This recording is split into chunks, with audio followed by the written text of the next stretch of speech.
Hello दोस्तों, स्वागत है आपका विजन यूपीएससी विथ विनीता में। आज हम लोग घटना चक्र का समान विज्ञान का जो विविध वाला चैप्टर है उसको हम लोग आज आगे बढ़ाते हैं। आज ये चौथा क्लास होगा, उसमें हम लोग आज 151 नंबर क्वेश्चन से शुरू करेंगे। आज का पहला क्वेश्चन है, जीव अंतःक्षेपक होता है। तो ये क्या होता है? वेदना रहित सुई विहीन अंतःक्षेपक होता है।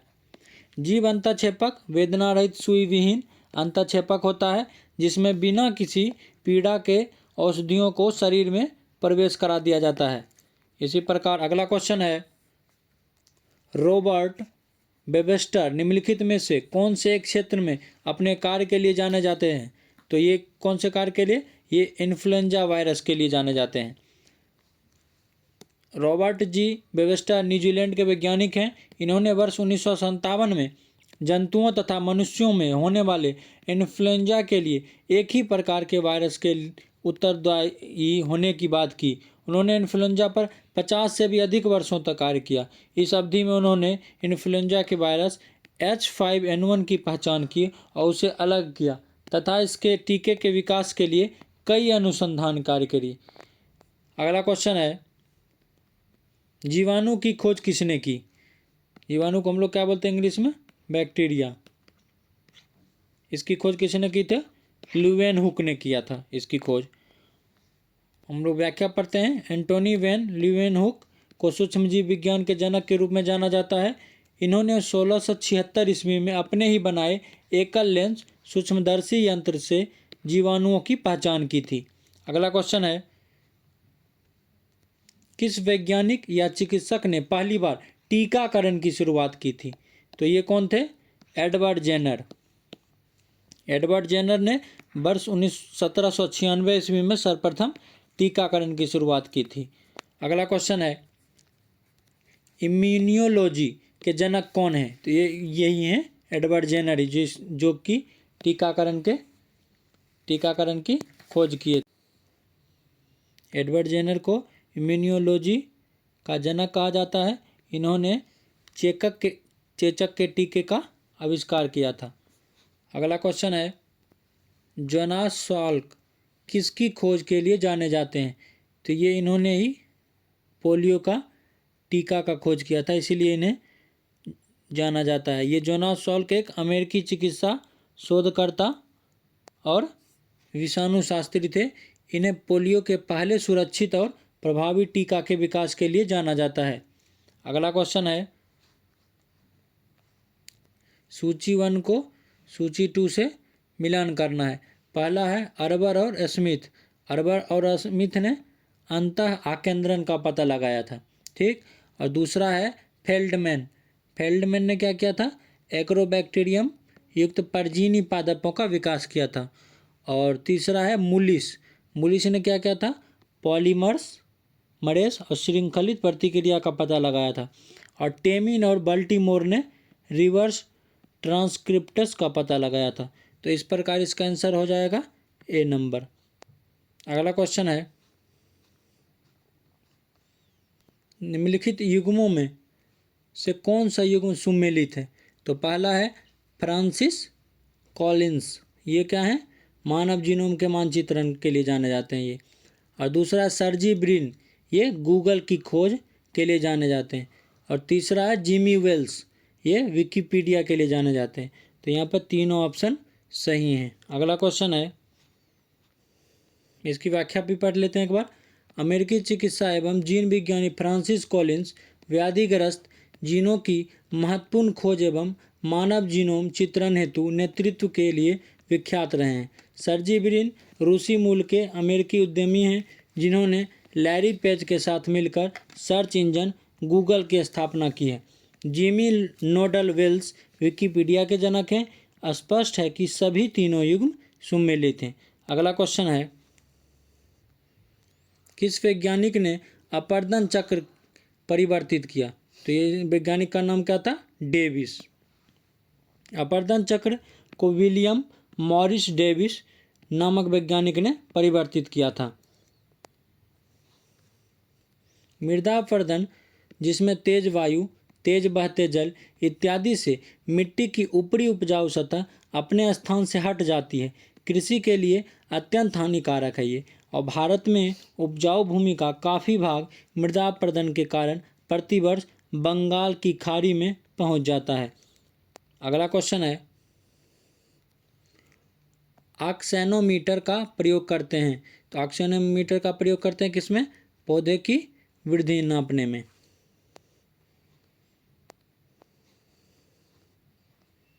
अगला क्वेश्चन है, लातीनी अमेरिका में यूरोपीय और इंडियन मिश्रित रक्त वाले व्यक्ति को क्या कहा जाता है? मैस्तीजो। लातीनी अमेरिका में यूरोपीय तथा इंडियन मिश्रित रक्त वाले व्यक्ति को मैस्तीजो कहलाते हैं। और मैस्तीजो शब्द की उत्पत्ति रोमन भाषा से हुई। लैटिन शब्द मिक्सटियस का अर्थ होता है मिश्रित।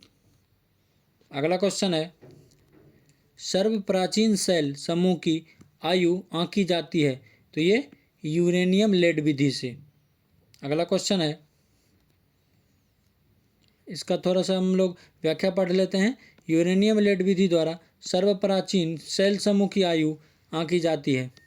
सेल समूह की आयु किस में नापते हैं हम लोग? यूरेनियम लेड विधि में। और कार्बन डेटिंग से हम लोग जीवाश्म, मृत पेड़ पौधे आदि की आय का आंकन किया जाता है। तो इसी प्रकार से अगला क्वेश्चन उसी पर आधारित है। जो कार्बन डेटिंग से हम लोग किसकी आयु निर्धारण करते हैं? तो जीवाश्म की। अगला क्वेश्चन है, वृक्ष की आयु वर्षों में निर्धारित की जाती है। तो इसमें वार्षिक मतलब जो हर साल वार्षिक वलय की संख्या जो होती है उसी के आधार पर हम लोग वृक्ष की आयु को मापते हैं। वृक्ष की आयु मतलब एज, इसमें मौजूद वार्षिक वलयों या वृद्धि वलयों को गिनकर ज्ञात की जाती है, जो कि वलय के रूप में पौधों के तने में पाया जाता है। प्रत्येक वार्षिक वलय वृद्धि वलय 1 वर्ष की वृद्धि को संकेत करता है। अगला क्वेश्चन है,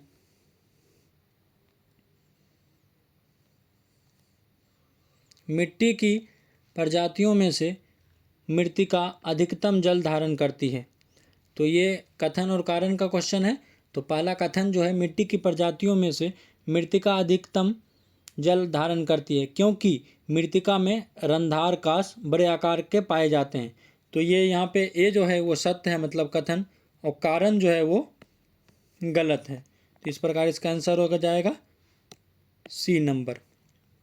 जब भी हम कथन और कारण वाले प्रश्नों को पढ़ते हैं तो कथन का जो कथन होता है उसमें हम अगर क्योंकि लगा करके अगर पढ़ें तो शायद उसका आंसर निकालने में हमें आसानी होगी।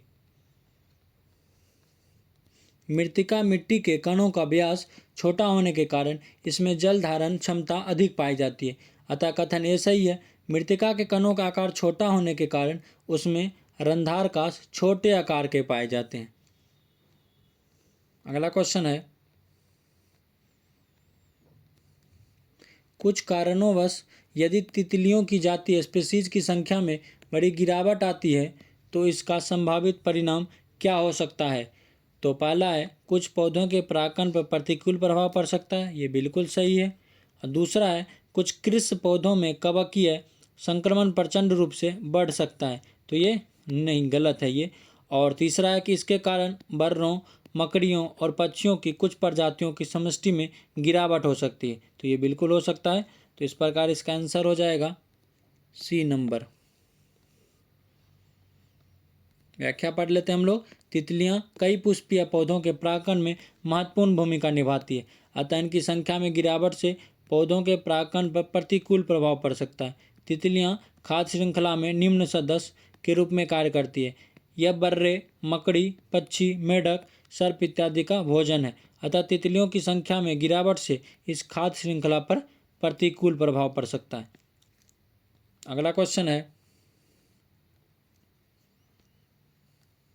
विश्व की सर्वाधिक समस्यात्मक जलीय घास फूस क्या है? तो यह है इकोर्निया। इकोर्निया एक जलीय पुष्पीय पादप है। यह विश्व की सर्वाधिक समस्यात्मक जलीय घास फूस है जो मूलतः अमेजन में पाई जाती है। भारत में इसे बंगाल का आतंक भी कहा जाता है।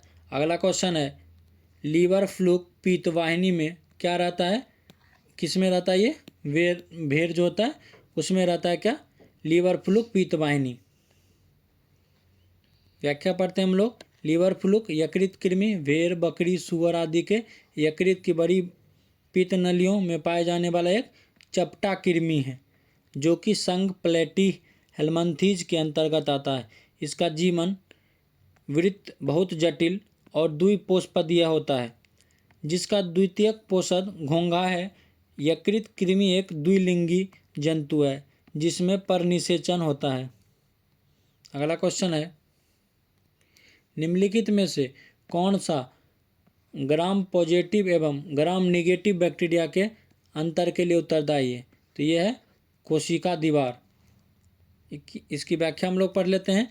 ग्राम पॉजिटिव एवं ग्राम निगेटिव जीवाणुओं की आंतरिक संरचनाएं समान परंतु बाह्य संरचनाएं भिन्न भिन्न होती है। कोशिका दीवार की संरचना, उसके अवयव तथा उसकी कार्यप्रणाली ग्राम पॉजिटिव जीवाणुओं को ग्राम निगेटिव जीवाणुओं से भिन्न करती है। अगला क्वेश्चन है, बेला संगमों में एक रंजित डायनोफ्लैजेलेट के अतिशय वृद्धि वाले सुस्पष्ट पुष्पंज होते हैं। ये पुष्पंज क्या कहलाते हैं? लाल ज्वार। इसकी व्याख्या पढ़ लेते हैं। बेला संगमों के जल में मौजूद विशेष शैवाल डायनोफ्लैजेलेट की संख्या में अतिशय वृद्धि के कारण जीव विष उत्पन्न हो जाते हैं जिसके परिणाम स्वरूप जल का रंग लाल हो जाता है। अतः इससे उत्पन्न पुष्पपुंज लाल ज्वार कहलाते हैं। अगला क्वेश्चन है, निम्नलिखित कथनों पर विचार कीजिए। साधारण नीलहरित शैवाल स्पायरोगायरा और यूलोथ्रिक्स ऑलबर्नियर जलाशयों तथा महासागरों दोनों में ही पाए जाते हैं। तो ये दोनों में नहीं पाए जाते हैं, इसलिए ये गलत है। और गिरगिट एक आँख से आगे की ओर तथा उसी समय दूसरी आँखों से पीछे की ओर देख सकता है। तो ये सही है। इस प्रकार इसका आंसर हो जाएगा केवल 2। इसकी व्याख्या पढ़ लेते हैं हम लोग। स्पायरोगायरा एक शैवाल है जिसमें क्लोरोफिल पाया जाता है, अतः यह प्रकाश संश्लेषण की क्रिया द्वारा अपना भोजन स्वयं बनाता है। इसे पॉन्ड सिल्क भी कहा जाता है क्योंकि यह तालाब में अक्सर देखा जाता है। यह बहुत तेज़ी से विकसित होता है, अतः कुछ ही समय में पूरे तालाब में इस तरह फैल जाता है कि तालाब का पानी हरा दिखाई पड़ने लगता है। स्पायरोगायरा मुख्यतः स्थिर और गतिहीन स्वच्छ जल में पाया जाता है, जबकि यूलोथ्रिक्स मुख्यतः मंद गति से बहने वाले स्वच्छ जल में पाया जाता है। गिरगिट एक सरीसृप जंतु है जिसकी आँख की विशेषता होती है कि वो क्या करता है, एक ही समय में एक आँख से आगे की ओर और दूसरी आँख से पीछे की ओर देख सकता है। इसके अलावा यह आवश्यकता अनुसार अपने शरीर की त्वचा का रंग भी बदल सकता है। अगला क्वेश्चन है,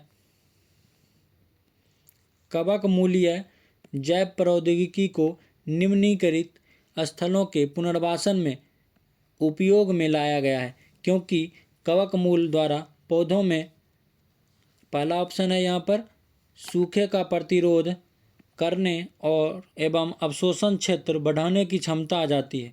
तो पहला सही है। और दूसरा है पीएच की अति सीमाओं को सहन करने की क्षमता आ जाती है, ये भी सही है। और रोगग्रस्तता से प्रतिरोध की क्षमता आ जाती है, तो ये भी सही है। इस प्रकार इसका आंसर हो जाएगा डी नंबर। अगला क्वेश्चन है, इसकी व्याख्या भी पढ़ लेते हैं हम लोग। माइकोराइजल एक विशेष प्रकार के मृदा कवक हैं जो पौधों की जड़ों के साथ सहजीवन संबंधी पारस्परिक संबंध कायम करते हैं। इन कवकों के कृषि योग्य भूमि में समावेशन से कम पोषक तत्वों वाली भूमि में भी फसल उत्पादन में वृद्धि होता है। ये कवक पौधों की जड़ों में रोग उत्पन्न करने वाले जीवों से भी रक्षा करते हैं। इन कवकों द्वारा पौधों में सूखे का प्रतिरोध करने तथा पीएच की अति सीमाओं को सहन करने की क्षमता भी आ जाती है। अगला क्वेश्चन है, निम्नलिखित स्थितियों में से किस एक में जैव सेल प्रौद्योगिकी की बातें होती है? तो ये होती है क्षतिग्रस्त प्रवाल भित्तियों कोरल रिप्स की बहाली में। इसकी व्याख्या पढ़ लेते हैं हम लोग। जैव सेल प्रौद्योगिकी बायोरॉक टेक्नोलॉजी एक ऐसी आधुनिक तकनीक है जिसके अंतर्गत समुद्री जल में सुरक्षित स्तर की कम वोल्टेज वाली विद्युत धाराओं को प्रवाहित किया जाता है। इसके परिणाम स्वरूप समुद्री जल में घुलित विभिन्न खनिज व लवण क्रिस्टलीकृत हो जाते हैं तथा प्रवाल भित्तियों की संरचनाओं का निर्माण करते हैं। अतः इस तकनीक की सहायता से क्षतिग्रस्त प्रवाल भित्तियों को पुनर्स्थापित किया जाता है।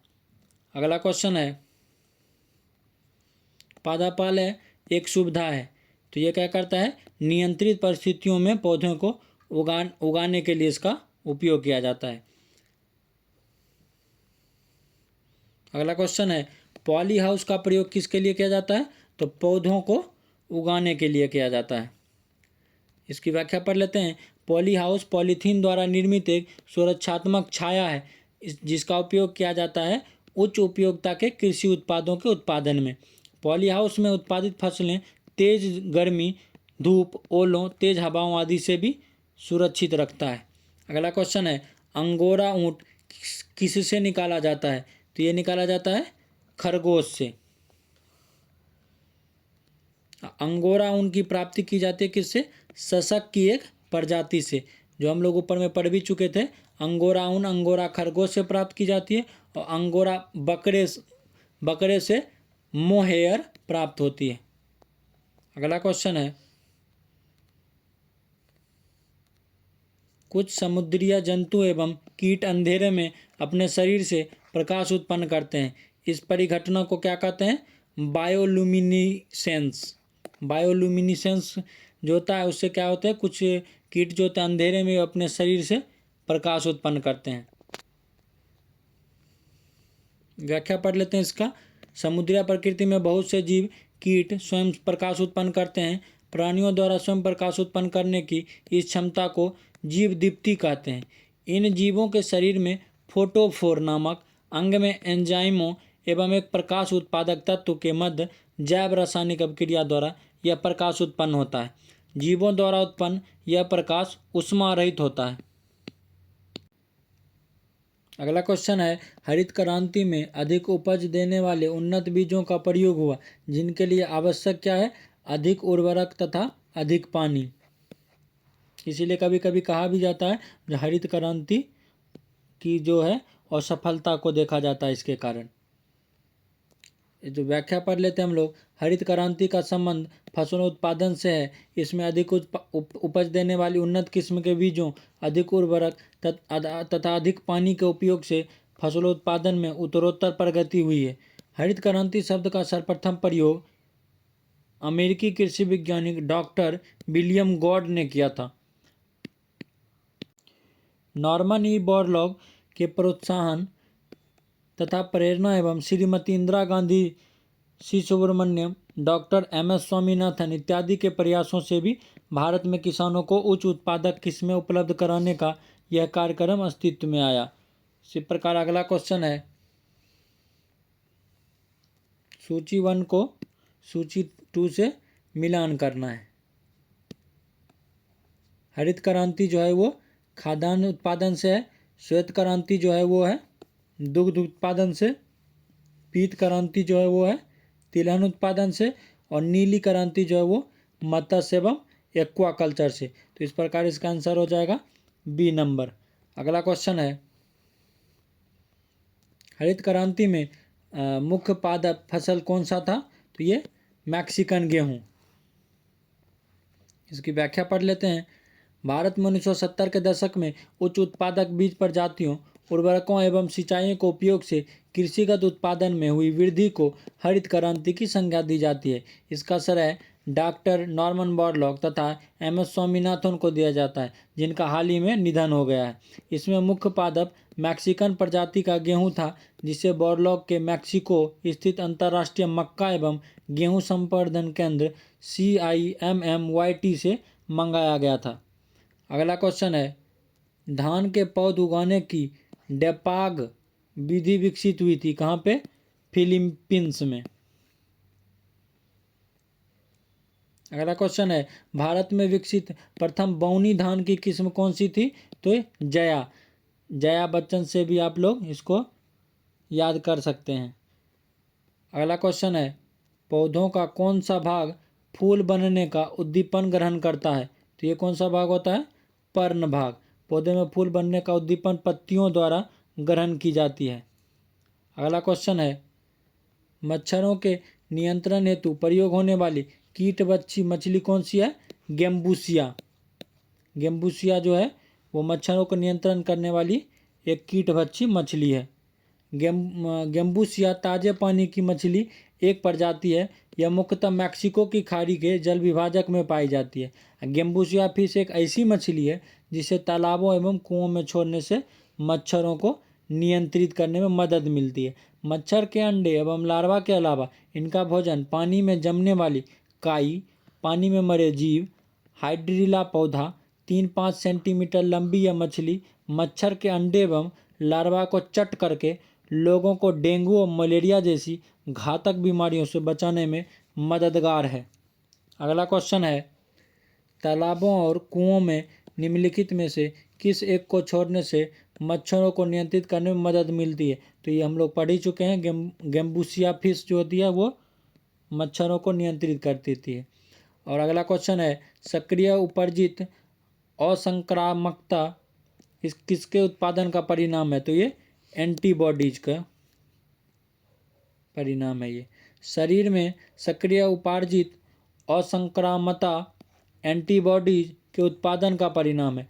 एंटीबॉडीज प्रोटीन्स होते हैं जो कि इन्फेक्शन के विरुद्ध लड़ते हैं तथा शरीर में लिम्फोसाइट्स से निर्मित होते हैं। अगला क्वेश्चन है, नई विज्ञान एवं प्रौद्योगिकी नीति 2003 के उद्देश्यों के संबंध में निम्न कथनों पर विचार कीजिए। निम्न कूट दिए गए हैं, इससे आपको सही उत्तर बताना है। पहला है, विद्यमान भौतिक एवं बौद्धिक स्रोतों का सर्वाधिक उपकार उपयोग होता है, इसमें सही है। और नवीन परिवर्तनीय प्रौद्योगिकी का विकास होता है, ये भी सही है।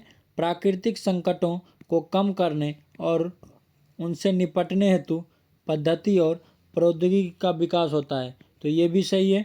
चौथा है, बौद्धिक संपत्ति जो थी उसका प्रबंध किया जाता है, तो ये भी सही है। तो इस प्रकार इसका आंसर हो जाएगा डी नंबर। इसकी व्याख्या को पढ़ लेते हैं हम लोग। विज्ञान और प्रौद्योगिकी के भावी कार्यक्रमों की रूपरेखा तैयार करने और नई पहलों को दिशा देने के लिए बेंगलुरु में 90वीं राष्ट्रीय विज्ञान कांग्रेस के दौरान 3 जनवरी 2003 को नई विज्ञान एवं प्रौद्योगिकी नीति 2003 की घोषणा की गई थी। इस नीति में मौजूदा भौतिक और ज्ञान संसाधनों के उचित इस्तेमाल, प्राकृतिक आपदाओं के प्रबंधन और उनसे उबरने के लिए नव परिवर्तन, तकनीकों और प्रणालियों के विकास, बौद्धिक संपदा के सृजन और प्रबंधन तथा विज्ञान एवं प्रौद्योगिकी के लाभों और उपयोगों के बारे में आम जनता के बीच जागृति पैदा करने की रूपरेखा बनाई गई है। अगला क्वेश्चन है, तंबाकू एवं इसके उत्पाद की बिक्री पर पाबंदी लगाने वाला पहला देश कौन बन गया? भूटान। दिसंबर 2004 में तंबाकू और इसके उत्पादों की बिक्री पर पाबंदी लगाकर ऐसा करने वाला भूटान विश्व का पहला देश बन गया। अगला क्वेश्चन है, निम्नलिखित ग्रहों में कौन जीवन के अस्तित्व के लिए उपयुक्त हो सकता है? तो ये मंगल ग्रह की व्याख्या पढ़ लेते हैं हम लोग। हाल ही में साइंस जर्नल नेचर में प्रकाशित एक अध्ययन के अनुसार नासा के वैज्ञानिकों को मंगल ग्रह की सतह के नीचे लवणीय जल में ऑक्सीजन की उपस्थिति के प्रमाण मिले हैं। वैज्ञानिकों के अनुसार लवणीय जल में इतनी ऑक्सीजन उपस्थित है जो सूक्ष्म जीवों के जीवन के लिए पर्याप्त होगी। इसके पूर्व शोधकर्ताओं ने मंगल ग्रह पर पहली बार एक विशाल भूमिगत झील को खोजने का भी दावा किया था। अगला क्वेश्चन है, सहज प्रणाली का परिवर्धन निम्नलिखित में से कौन सा है? प्रणाली की स्वपोषी क्रिया जो है ये सहज प्रणाली का परिवर्धन करती है। इसकी व्याख्या पढ़ लेते हैं हम लोग। सहज प्रणाली मुख्य तंत्रिका प्रणाली का एक भाग है। यह सहज प्रक्रियाओं को नियंत्रित करती है, अतः सहज प्रणाली के विकास को प्रणाली की स्वपोषी प्रक्रिया के रूप में परिभाषित किया जाता है। अगला क्वेश्चन है, चंद्रशेखर आजाद कृषि और तकनीक विश्वविद्यालय के वैज्ञानिकों ने एक पदार्थ बनाया है जो दलहनी फसलों के पुष्पों के झरने के प्रतिशत को कम कर सकता है ताकि दालों का उत्पादन बढ़ सके। वह कौन सा पदार्थ है? तो ये जो पदार्थ का नाम दिया गया है टोटल इंट्रावेनस एंथेसिया इसका उपयोग प्रायः शल्य चिकित्सकों द्वारा रोगियों को निश्चेतन में किया जाता है। तो ऐसा इसी प्रकार का इसमें कोई एक भी आंसर था नहीं, इसीलिए आयोग ने इसको क्वेश्चन को नहीं माना था। इसीलिए यहाँ पे दिया गया है व्याख्या में, टीबा का पूरा नाम टोटल इंट्रावेनस एनेस्थीसिया। इसका उपयोग प्रायः शल्य चिकित्सकों द्वारा रोगियों को निश्चेतन में किया जाता है।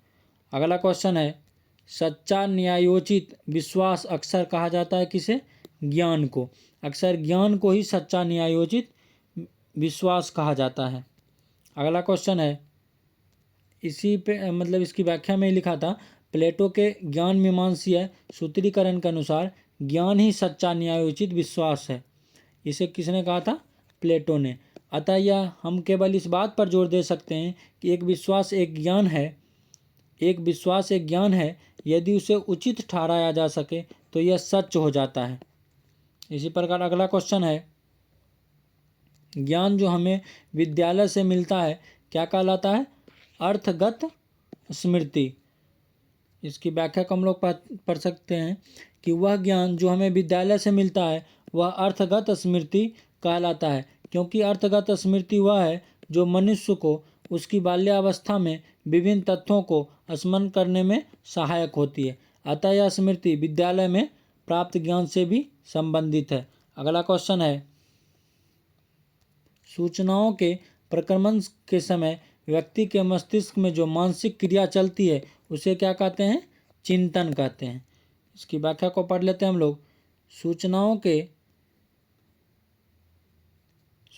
के प्रक्रमण के समय व्यक्ति के मस्तिष्क में चलने वाली मानसिक क्रिया को चिंतन कहते हैं। यह वह प्रक्रिया है जिसमें व्यक्ति किसी बात के बारे में सतर्कतापूर्वक विचार करता है तथा विभिन्न संदर्भों के परस्पर संबंधों को जोड़ते हुए किसी तथ्य पर अपनी समझ बनाता है।